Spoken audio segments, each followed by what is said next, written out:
ఒలీవ కొండ అనుభవాలు. చూడండి, ఒలీవ కొండ, మన ఇజ్రాయెల్ దేశానికి వెళ్తే కనుక ఒలీవ కొండ అనేటువంటి ఒక కొండ ఉందండి. సుమారుగా దీని గురించి ఆలోచన చేస్తే నేను స్క్రీన్లో ఈ కొండ గురించి కొన్ని ప్రాముఖ్యమైనటువంటి సత్యాలు మీతో మాట్లాడతాను. ఇది యెరూషలేమునికి సుమారుగా 2 కిలోమీటర్ల దూరంలో ఈ కొండ కనబడుతుంది. ఇది యేసుక్రీస్తు ప్రభు వారికి చాలా ఫేవరెట్ ప్లేస్ అనమాట. ఆయన ఎప్పుడు కూడా ఒలీవ కొండ మీదకి వెళ్ళి ప్రార్థన చేస్తుండేటువంటి వాడు. ఒలీవ కొండ దగ్గరికి వెళ్ళి ఆయన దేవునితో గడుపుతుండేటువంటి వాడు. రూపాంతర అనుభవం కూడా ఈ ఒలీవల కొండ మీద జరిగినట్లుగా దేవుని లేఖలు మనం చూస్తున్నాం. దీని ఎత్తి ఎంత ఉంటుందనంటే, నేను ఈ కొండ మీదకి వెళ్ళానండి. సుమారుగా చాలా సందర్భాల్లో ఇజ్రాయెల్ దేశానికి వెళ్ళినప్పుడు ఒలీవ కొండకు నేను వెళ్తుంటాను. ఇది సుమారుగా 826 మీటర్లు ఉంటుందండి. 826 మీటర్లు ఎత్తు ఉంటుంది. సుమారుగా చెప్పాలంటే అడుగుల్లో చెప్పాలంటే 2710 అడుగులు ఉంటుంది దాని ఎత్తు. ఈ ఎత్తైన ప్రాంతానికి, ఎత్తైన పర్వతానికి యేసుక్రీస్తు ప్రభు తన శిష్యులను తీసుకెళ్తూ ఉండేటువంటి వాడు. యేసుక్రీస్తు ప్రభు వారు ఇక్కడ ప్రార్థన చేస్తుండేటువంటి వారు.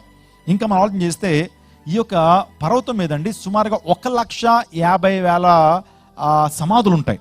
ఆ సమాధులు ఎవరి అంటే పాత నిబంధన కాలంలో ఉంటుండే అనేక మంది భక్తుల సమాధులు.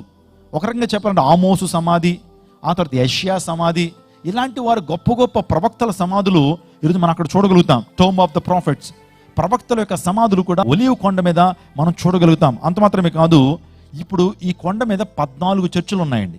14 చర్చెస్ మీరు చూస్తున్నారు. చర్చ్ ఆఫ్ ఎజంప్షన్ అంటారు, చర్చ్ ఆఫ్ ఎజంప్షన్.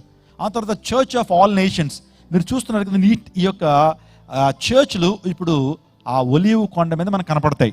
అంటే అనేక మంది ఆ ప్రాంతానికి వెళ్ళి అక్కడ మందిరాలు కట్టి అక్కడ దేవుణ్ణి ఆరాధన చేస్తూ ఉంటారు. ఎందుకు ఈ విషయాన్ని చెప్తున్నానంటే, నేను చెప్తుంది కళ్ళబొల్లి మాటలు కాదు, నేను చెప్తుంది ఏదో పుక్కిటి పురాణంలో ఉన్నటువంటి స్టోరీలు కాదు, నేను కార్టూన్ నెట్వర్క్లో చెప్పేటువంటి ఆ స్టోరీలు మీతో చెప్పట్లేదనే ఉద్దేశంతోనే ఇవి స్క్రీన్లో మీకు చూపిస్తూ ఒలీవ కొండ గురించినటువంటి విషయాలు మీకు స్పష్టంగా మీకు అందిస్తున్నాను. ఈ యొక్క సర్వే ఒక రకంగా చెప్పాలంటే ఈ యాక్యురసీ ఎందుకు ఇస్తున్నానంటే, మీకు ఎక్కడ కూడా అనుమానం రాకూడదని. ఏమంటే మనకు ఆధారాలు కావాలి కదండి, మనకు ఆధారాలు కావాలి, ప్రూఫ్స్ కావాలి. అందుని బట్టే ఈ దృశ్యాలు మీకు చూపిస్తా ఉన్నాను.